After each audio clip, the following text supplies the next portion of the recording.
Welcome to Penrose Learning, where we make understanding easy.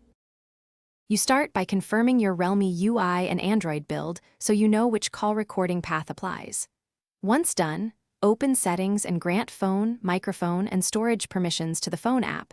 This lets audio be captured and saved. Make sure to locate the in-app call recording toggle, turn it on if available. If the native toggle is missing, you will install a trusted alternate app next. For now, do not make any recordings until permissions are granted and the toggle is active. Now configure how recordings start. Open the phone app and choose automatic recordings for all calls or manual to tap record during a call.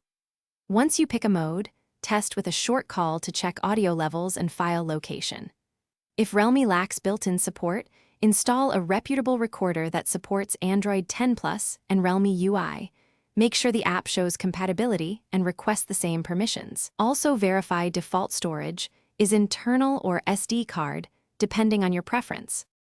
Finish by making a definitive test call and saving the file. Then inspect the saved recording in the phone app or file manager to confirm format and clarity. Once satisfied, move recordings to a cloud backup or external storage to prevent loss. If recordings are silent or not saved, make sure permissions remained granted, disable battery optimization for the recorder, and restart the phone. If problems persist, toggle the phone app permissions off and on. Then retry a test call to isolate the issue.